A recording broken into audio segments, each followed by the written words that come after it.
Hello കൂട്ടുകാരെ, എല്ലാവർക്കും എൻ്റെ ചാനലിലോട്ട് സ്വാഗതം കേട്ടോ. അപ്പോൾ നമ്മളിന്നേ ഒരു ബുള്ളറ്റ് കണ്ടു. അപ്പോൾ അതിൻ്റെ വിശേഷങ്ങളാട്ടോ ഇന്ന് ഞാൻ പങ്കുവെക്കുന്നത്. ഇത് കണ്ടോ, തമിഴ്നാട് രജിസ്ട്രേഷനുള്ള വണ്ടിയാണ്. 1987 രജിസ്റ്റർ ചെയ്തേക്കുന്ന വണ്ടിയാണ്. അപ്പോൾ ഇത് ഇപ്പോൾ നമ്മുടെ ഒരു കൂട്ടുകാരൻ ചേട്ടായി എടുത്തുകൊണ്ട് വന്നിട്ടുണ്ട്. കേരളത്തിലുണ്ട് ഈ വണ്ടി. അപ്പം NOC ഒക്കെ എടുത്ത് കേരളത്തിൽ വന്നിട്ടുണ്ട് വണ്ടി. അപ്പോൾ അതൊന്ന് മോഡിഫൈ ചെയ്തിട്ടുണ്ട് കേട്ടോ. പുള്ളി ഫുള്ള് മഞ്ഞ കളറാക്കി, ഗോൾഡൻ യെല്ലോ കളർ. പിന്നെ ഫുള്ള് നിക്കൽ ചെയ്തിട്ടുണ്ട്. പിന്നെ ഫ്രണ്ട് ഡിസ്ക് ബ്രേക്ക് ആക്കിയിട്ടുണ്ട് കേട്ടോ വണ്ടി. അങ്ങനെ കുറേ മാറ്റങ്ങൾ വരുത്തി പുതിയൊരു രീതിയിലോട്ട് ആക്കിയിട്ടുണ്ട്. അപ്പോൾ ഇതിൻ്റെ ഫ്യൂവൽ എന്ന് പറഞ്ഞാൽ പെട്രോൾ കേട്ടോ നമ്മൾ യൂസ് ചെയ്യുന്ന ഫ്യൂവല്.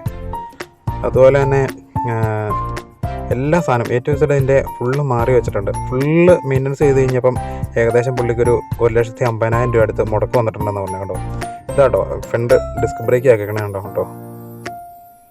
87 ഇറങ്ങിയ വണ്ടിക്കൊക്കെ ഡിസ്ക് ബ്രേക്ക് ഇല്ലെന്ന് അറിയാലോ അല്ലേ. പിന്നെ മൊത്തത്തിൽ ആകെ ഒരു നല്ല രസമുണ്ട് കാണാനായിട്ട്. കണ്ടു കഴിഞ്ഞപ്പോൾ വളരെ ഇഷ്ടപ്പെട്ടു. അപ്പം നിങ്ങൾക്ക് ഇഷ്ടമായെങ്കിൽ എൻ്റെ ചാനലൊന്ന് സബ്സ്ക്രൈബ് ചെയ്യണം കേട്ടോ. ഒന്ന് ഷെയർ ചെയ്യുകയും ചെയ്യണം കേട്ടോ.